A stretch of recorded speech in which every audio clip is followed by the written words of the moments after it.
আসসালামু আলাইকুম প্রিয় শিক্ষার্থীরা। বোর্ড চ্যালেঞ্জ করার পরও রেজাল্টটা পরিবর্তন হলো না কেন? অনেক শিক্ষার্থীদের মনে এই প্রশ্ন।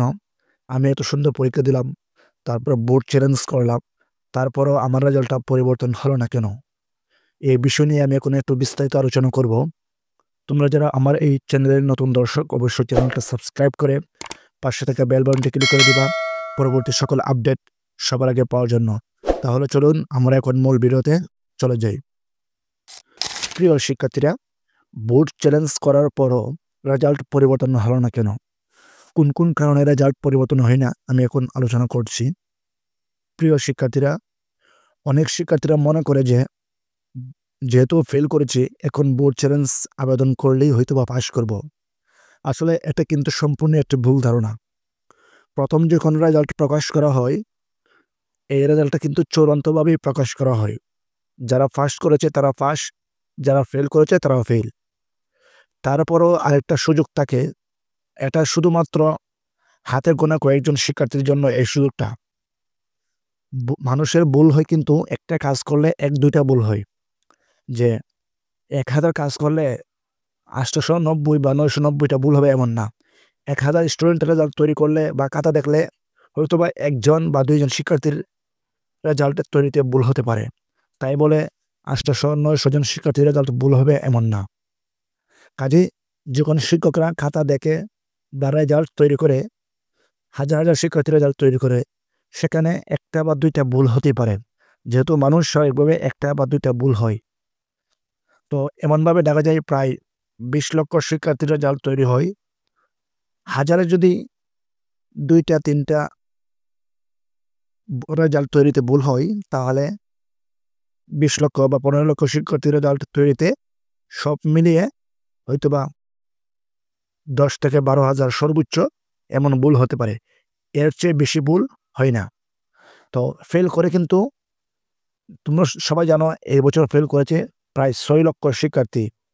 কিন্তু টোটাল পাস করবে মাত্র ১০,০০০-১২,০০০ অর্থাৎ সকল বোর্ডে। বাংলাদেশে এই বছর এসএসসি পরীক্ষায় প্রায় ৬ লক্ষ শিক্ষার্থী ফেল করেছে। কিন্তু বোর্ড চ্যালেঞ্জ করার পর শিক্ষার্থীরা সব মিলিয়ে ১২ থেকে সর্বোচ্চ ১৫,০০০ শিক্ষার্থী রেজাল্ট পরিবর্তন হবে। আর বাকি ৫ লক্ষ, এই ৮০,০০০, ৮৫,০০০ শিক্ষার্থীরা ফেলই থাকবে। তাহলে একটু চিন্তা করো, ৬ লক্ষ শিক্ষার্থী ফেল করেছে, এর মধ্যে যদি ৪ লক্ষ শিক্ষার্থী বোর্ড চ্যালেঞ্জ করে আর বাকি ২ লাখ শিক্ষার্থী বোর্ড চ্যালেঞ্জ করে না, তাহলে ৪ লক্ষ শিক্ষার্থী বোর্ড চ্যালেঞ্জ করলে এখান থেকে মাত্র ১০,০০০ পরিবর্তন হবে। আর বাকি ৩,৯০,০০০ শিক্ষার্থীর রেজাল্ট পরিবর্তন হবে না। একটু চিন্তা করে দেখো, কতগুলো শিক্ষার্থীর রেজাল্ট পরিবর্তন হয় না।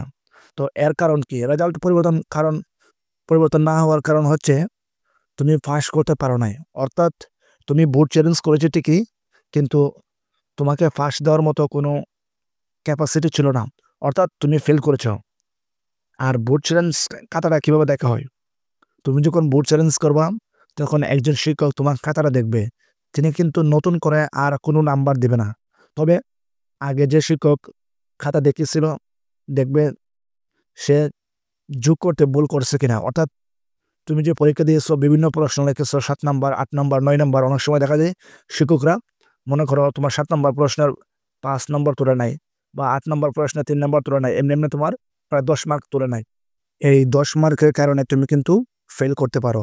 কাজেই যাদের এমন ভুল হয়েছে, শিক্ষকরা কিন্তু যখন পুনরায় খাতা দেখবে, এইগুলো ঠিকভাবে নম্বর দেওয়া হয়েছে কিনা দেখে, তোমাকে যদি মনে হয় যে তোমার ভুল হয়েছিল আগে, অর্থাৎ ওই শিক্ষক তোমার নম্বর দিতে ভুল করেছে, তখন বর্তমান যে শিক্ষক খাতা দেখবে বোর্ড চ্যালেঞ্জের, তিনি তোমার ভুলটা সঠিক করে পাস দিবে। আর যদি দেখে তুমি লিগ্যালভাবে পাস করতে পারো নাই, অর্থাৎ তুমি আসলেই নম্বর কম পেয়েছো, তখন তোমাকে পাস দেবে না। আরেকটা কারণ হচ্ছে এমসিকিউতে তুমি যদি ফেল করো।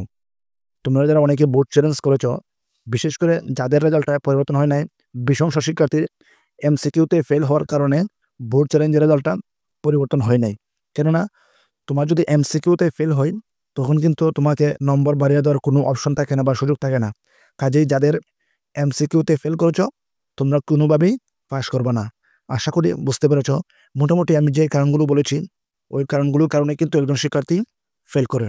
তো আশা করি আমার ভিডিওটা বুঝতে পেরেছো। ভিডিওটা ভালো লাগলে অবশ্যই চ্যানেলটা সাবস্ক্রাইব করে পাশে থাকা বেল বাটনটি ক্লিক করে দিবা। ধন্যবাদ সবাইকে।